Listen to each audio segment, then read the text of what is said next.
Hello, everybody. I hope you have all had a great week so far. We are still currently working on our annotated bibliography. Please keep track of any due dates, and if I've made any announcements, noting that due dates have changed. Um, so definitely keep working on your annotated bibliography. Remember, there are examples available on Blackboard. We're going to use today for a couple of different purposes.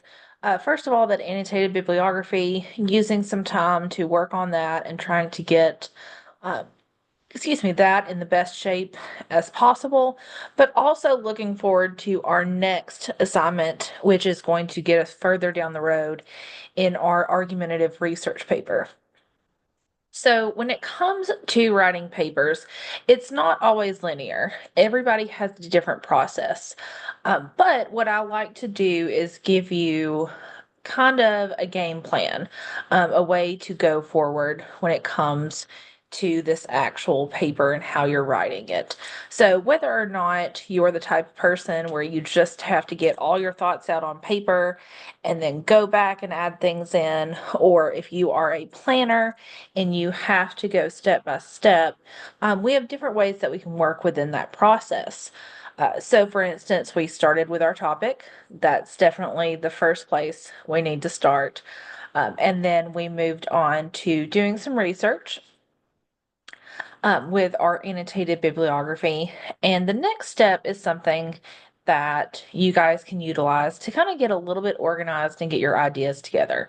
Not only is this going to get you where you need to be for actually writing the paper, but it's also a great way to go back and kind of review what research you have, or maybe what research might be missing, if there's anything that you still need to find when you're getting your ideas together for your paper. And one of the ways that we can do this is going to be by creating a general outline. So an outline, again, is going to be like a little game plan or a roadmap for what your paper is going to look like.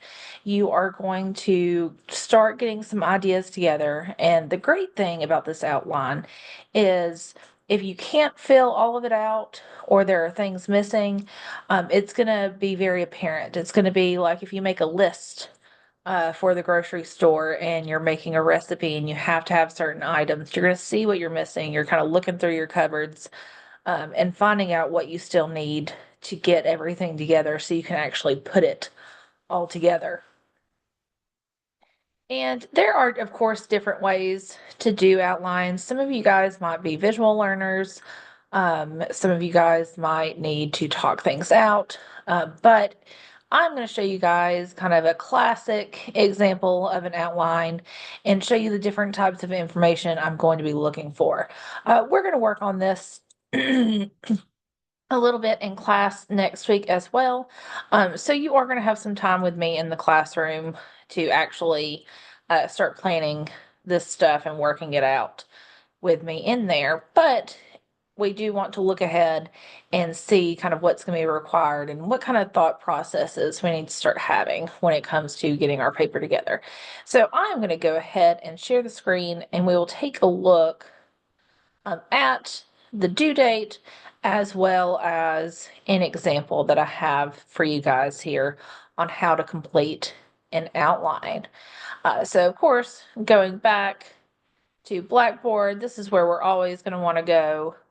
And I've went ahead, even though it is not due until, excuse me, even though it is not due until next Friday, I have went ahead and opened it up. That way it's on your Blackboard calendar and your due dates, and it's just available for you to see there. And the instructions aren't very detailed because of the way we're going to work on it in the next week. Um, so we'll look at these examples, but this is just going to be the place where you turn in your actual outline once you have finished it. So please keep in mind that due date, Friday, February 28th, 11:59 p.m. This will be due next Friday night. And for those of you watching this in the future, when I use it for other classes, that due date might be different. But that is where it stands for this particular semester.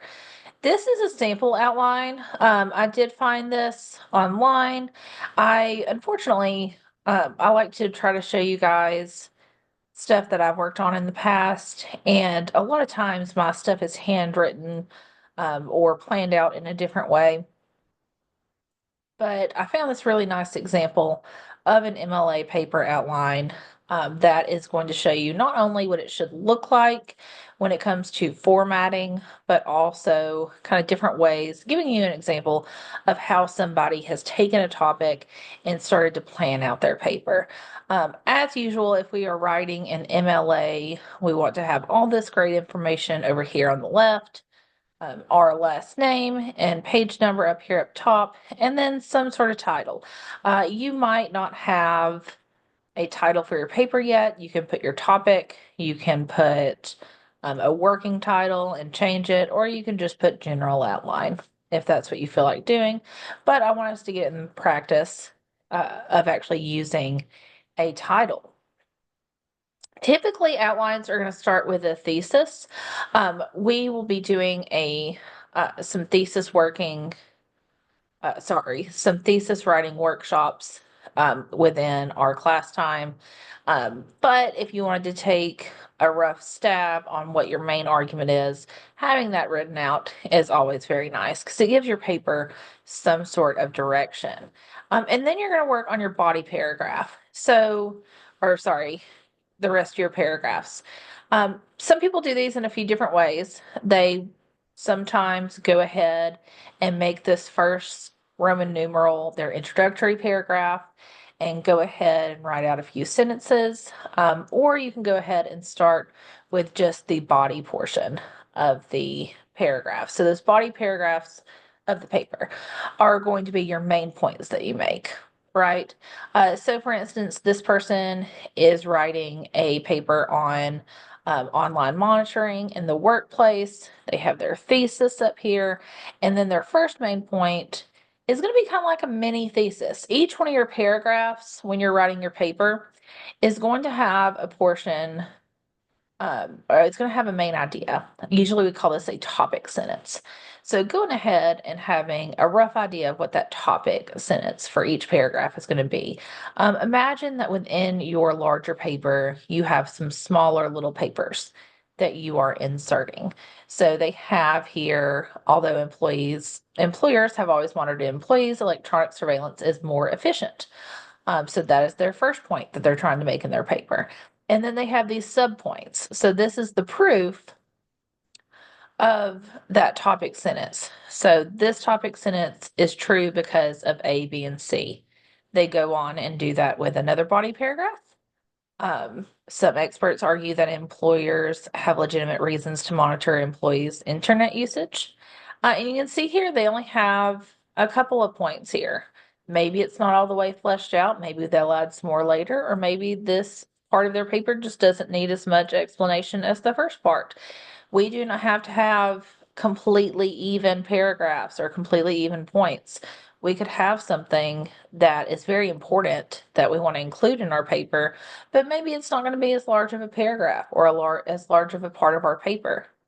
And then they kind of end it here with their conclusion. Now, this is not quite like how y'all's papers are going to be. I would prefer you guys to have a few more body paragraphs than this. And we're also going to be including a paragraph on refutation. So I can show you some more examples and when we come together in class, of how to make it specific to the paper that we're actually working on in this class. So we can go on down and see where they're making some more of their points. And then at the end here, we could put in a conclusion as well. I'm sorry, I was mistaken by thinking that they ended here. It's been a while since I've looked at this example. I do apologize. But they've made their other points. And as you can see, they're not all even. Some of them have even more information here. So we have the point here, A, having a couple of different things underneath it, setting the boundaries for employee autonomy is difficult in the wired workplace. And then they have a couple of different ways that is proven. Again, just adding more evidence to their paper. So we are going to again start working on this on Monday of next week. I have a handout that can be filled out digitally that we will work on where you can kind of just input all of this information and have it ready to transfer into a more formal document. But this is a nice example that I would like you guys to take some time today to look over. Um, but again, even though we're looking ahead to next week and we want to start getting our thoughts together for what our paper is going to look like, I do want your emphasis, at least for today, to be on getting that annotated bibliography together. As always, if you have any questions or concerns, please feel free to contact me via email. And remember that I'm usually easier to reach via Bulldog email than I am Blackboard, but I do check Blackboard as well. I hope you all have a great weekend, and I will see you guys on Monday.